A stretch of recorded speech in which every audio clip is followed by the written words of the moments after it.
인사하겠습니다. 사랑합니다. 축복합니다. 다시 한번요. 참 잘 오셨어요. 자, 이 히브리서는 기록된 시기가 주후 60년 이후로 이렇게 이제 보고 있습니다. 주후 60년 이후로 이렇게 이제 보고 있고요. 그러니까 이제 예수님의 십자가 처형이 30년도에 있었습니다. 주후.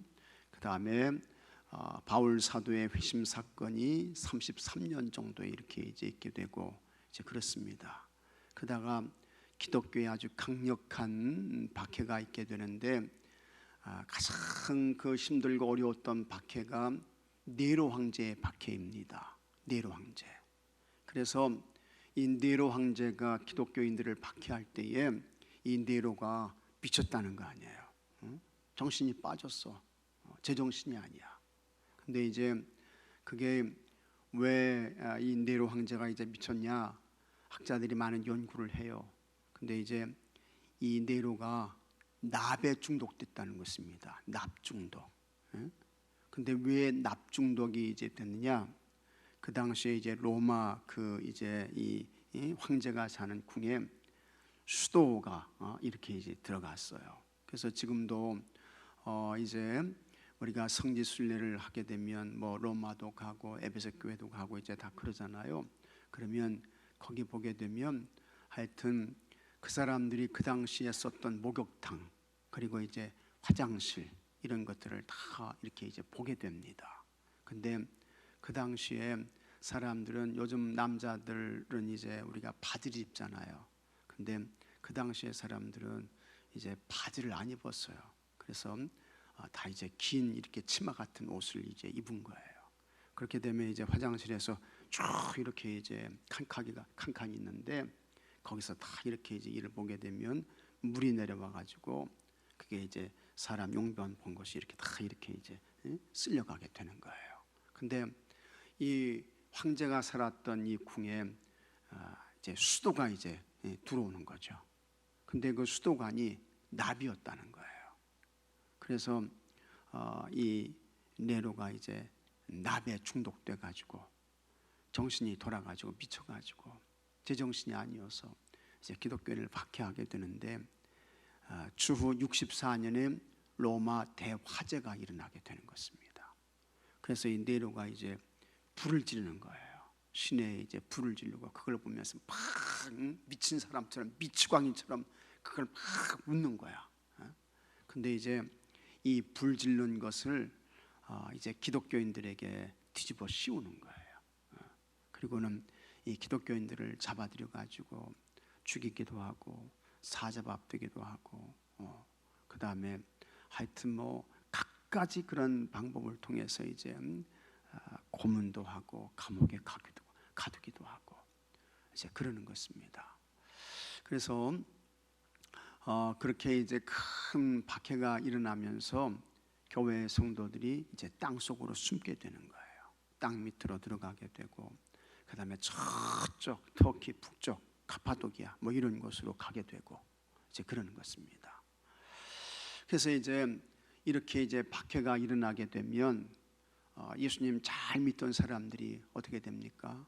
신앙 지키기가 어려우니까 예수님 믿기를 포기하고 신앙생활에서 떠나고 나 예수 안 믿는다 이렇게 해가지고 이제 신앙에서 벗어나고 이렇게 되는 일들이 이제 일어나게 된 것입니다. 그래서 이 히브리서 기자가 여러분 이제 이 유대인 이 기독교인들이 된 사람들 이 사람들이 다시 유대인으로 막 돌아가고 그러니까 여러분 유대교회는 구원이 없습니다. 예수님께 구원이 있습니다. 예수님의 십자가를 통해서 우리의 허물과 죄를 예수님이 사해 주신 것입니다. 그러니 절대로 예수님 떠나면 안 됩니다. 교회 떠나면 안 됩니다. 믿음 지켜야 됩니다. 예수님 편에 서야 됩니다. 하면서 이제 교회의 성도들을 격려하는 거예요. 위로하는 거예요. 그리고 이와 같은 박해와 곤경이 영원토록 오래 지속되는 게 아닙니다. 조금만 참고 기다리게 되면 이제 우리의 신앙의 자유의 날이 오게 됩니다. 잘 참고 견디십시오 하면서 이 흩어진 교회의 성도들을 격려하는 거예요. 위로하는 거예요. 믿음 잘 지키라고. 예수님 편에 든든히 서라고 축복하는 거예요. 그게 바로 이제 히브리서의 말씀이 되는 것입니다. 그래서 예수님만이 우리의 영원한 대제사장이 되시는 것이고, 예수님만이 죄가 없기 때문에 그분을 통해서만 우리가 허물과 죄를 사함받을 수 있습니다. 그러면서 믿음의 위대한 그와 같은 영웅들을 11장에서는 쭉 소개를 하고 있는 거예요. 그러다가 이제 마지막 말씀이 되는 것입니다. 이 마지막 말씀에서는 우리가 끝까지 믿음 지키면서 성도다운 삶을 살아야 되겠습니다. 그리스도인다운 그와 같은 신앙생활을 해야 되겠습니다 하면서 이제 권면하는 것이 이 13장의 말씀의 내용이 되는 것입니다. 그래서 우리가 끝까지 사랑합시다 이야기를 하는 거예요.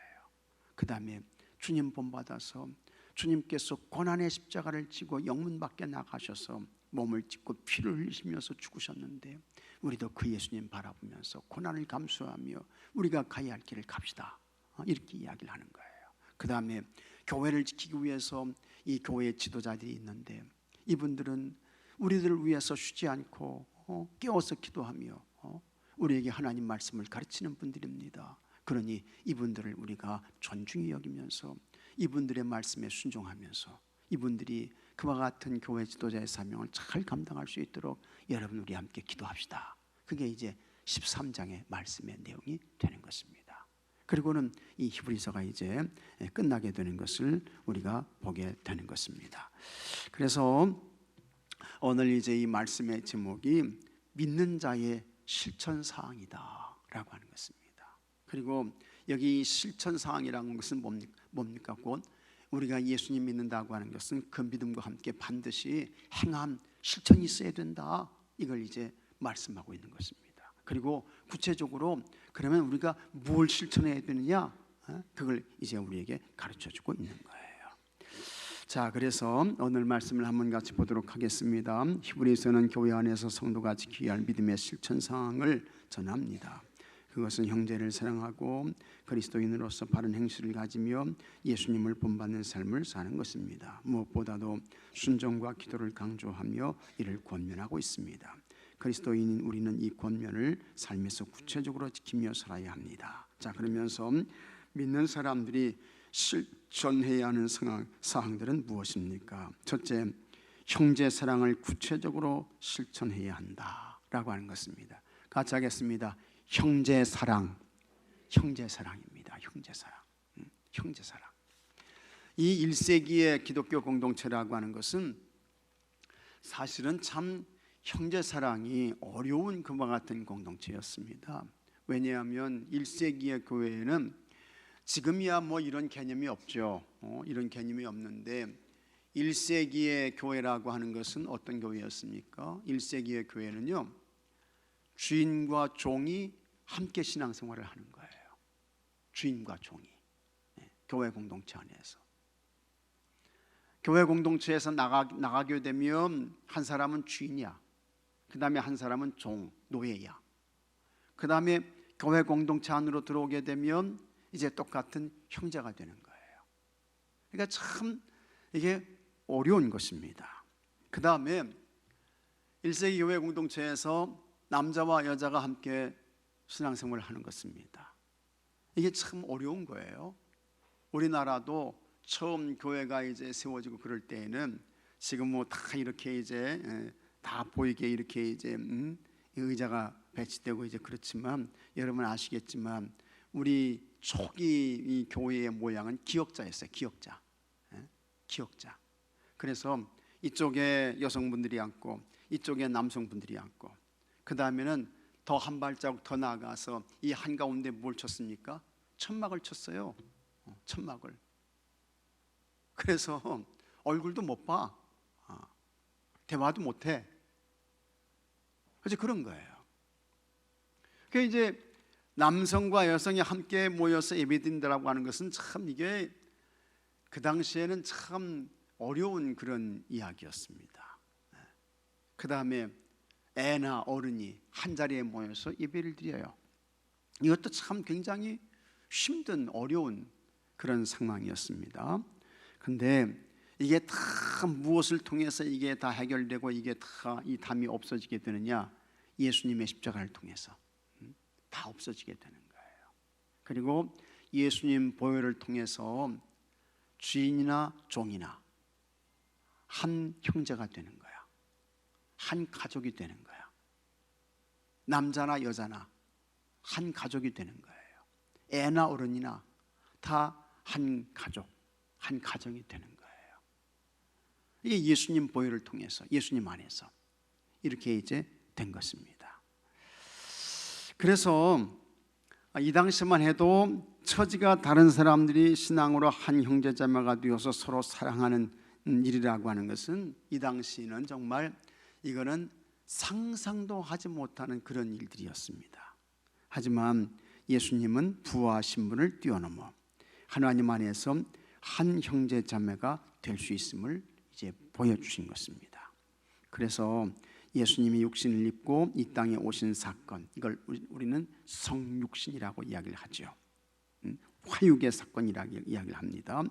그리스도께서 인간인 우리와 형제 되심을 보여준 증거이다 라고 하는 것입니다. 또 십자가에서 죽으심으로 형제 사랑의 본을 보이셨습니다. 따라서 예수님을 믿는 사람들은 나그네를 대접하고 갇혀있는 사람들과 학대받는 사람들 잊지 말아야 한다라는 것입니다. 연약하고 억압받는 자들에게 관심을 갖는 것 형제 사랑의 본질이다라는 것입니다. 그리고 형제 사랑과 함께 성도는 하나님이 맺어주신 배우자와 결혼을 귀하게 여겨 음행을 멀리해야 합니다. 하나님이 짝지어 주신 거, 하나님이 짝지어 주셨어요. 결혼의 거룩성이죠. 결혼의 신성성이에요. 그래서 사람이 나누지 못할지니라 이렇게 말씀하고 있는 것입니다. 그러니까 이와 같은 것들을 잘 우리가 지켜야 되는데 이게 다 뭐냐? 이게 다 형제사랑이다 라는 것입니다. 형제사랑. 그래서 물질적 욕망에서 벗어나서 기쁨으로 형제사랑을 실천할 때 주님께서 도우실 것이다. 특히 우리가 잘 기억하셔야 할 것은 육신의 형제는 세상으로 끝납니다. 그러나 예수님 안에서 영적인 형제는 어떻게 해요? 영원한 줄로 믿으시기 바랍니다. 이거는요, 하나님 나라 천국까지 가게 되는 거예요. 하나님 나라 천국까지. 그래서 같이 하겠습니다. 서로 다시 한번요. 서로 잘해야 된다. 잘해야 돼요. 잘하셔야 돼. 원수의 관계가 되지 말고. 여러분들 사이에 무슨 원수의 관계가 있겠습니까마는 그러지 마시고, 혹 좀 마음 상한 일이 있다 할지라도 그러지 마시고 다 화해하고 풀고 그 다음에 이해하고 용서하고 용납하고, 여러분 그렇게 하실 수 있길 바랍니다.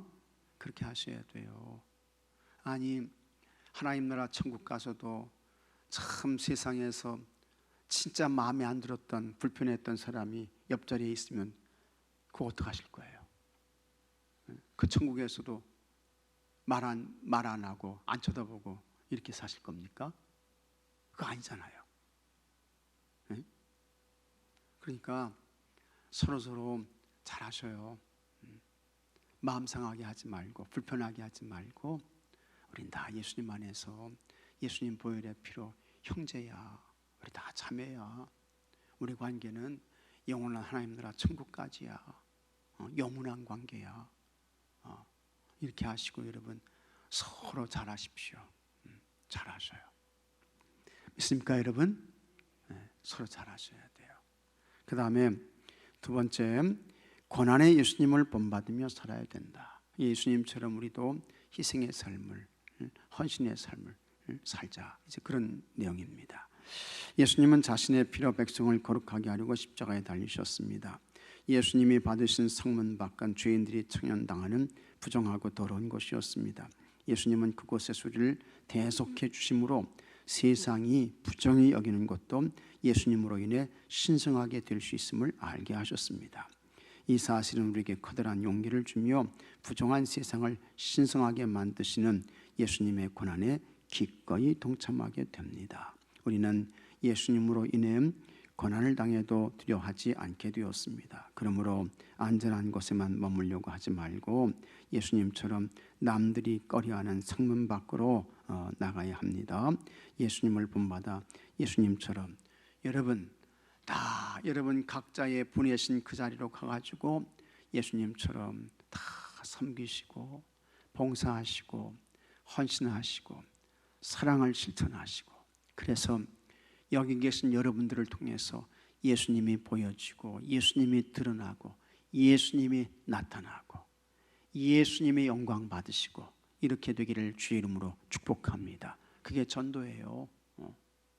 삶으로 하는 전도예요. 삶으로 하는 전도. 예수 믿으라고 해가지고 여러분 말 듣습니까? 삶으로 보여줘야지. 아유, 어떻게 예수 믿으시는 당신이 이렇게 멋지셔요? 어떻게 이렇게 훌륭하셔요? 이게 다 예수님 때문에 그렇습니다. 예수님 통해서 은혜 받으면 나보다 훨씬 더 훌륭하게 됩니다. 예수님 전도하는 거죠. 이게 삶을 통해서 전도하는 거예요. 그러나 여러분 참 뭐 교회에서는 주여 뭐 눈물 콧물 다 빼면서 그렇게 해도 자기의 삶의 자리에 가가지고 참 바른 말, 언행 이런 거 하지 않게 되면 그 전도가 되겠어요? 예수님 믿겠어요? 그 사람이요? 그 사람이 예수님 믿겠냐고요? 교회 오겠냐고요? 더군다나 참 우리 자녀들이요, 이 신앙생활을 하기 어려운 것이 그런 분들이 많아요.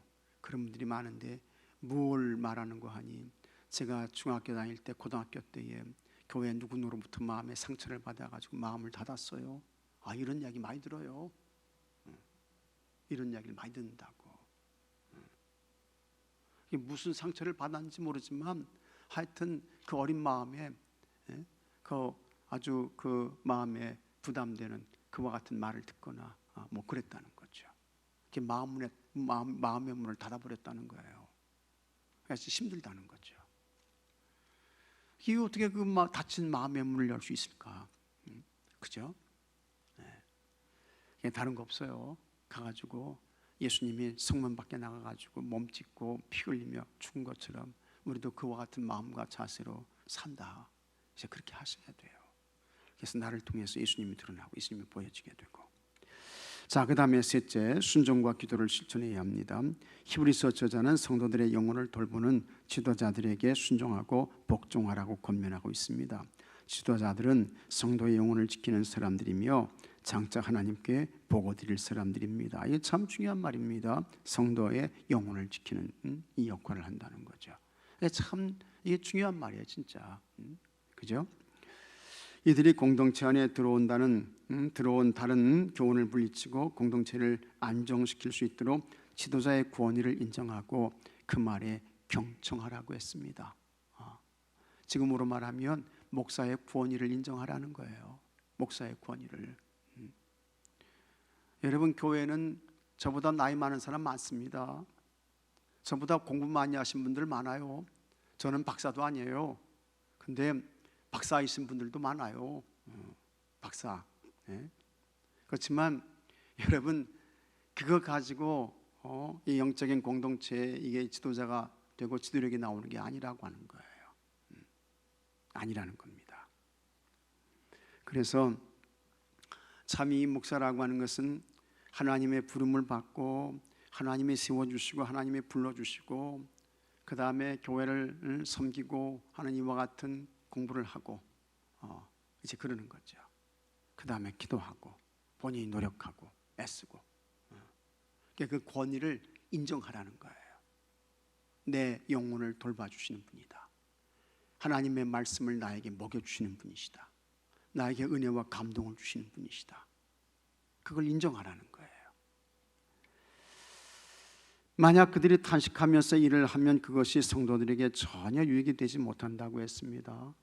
결국 지도자들의 권위를 지켜주는 것이 공동체를 위한 일이자 성도 개인에게도 유익이 되므로 그들을 위해 기도해 줄 것을 부탁하고 있는 것입니다.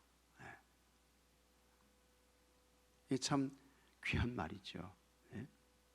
혹 여러분들은 이제 그런 생각을 하실지 모르겠어요.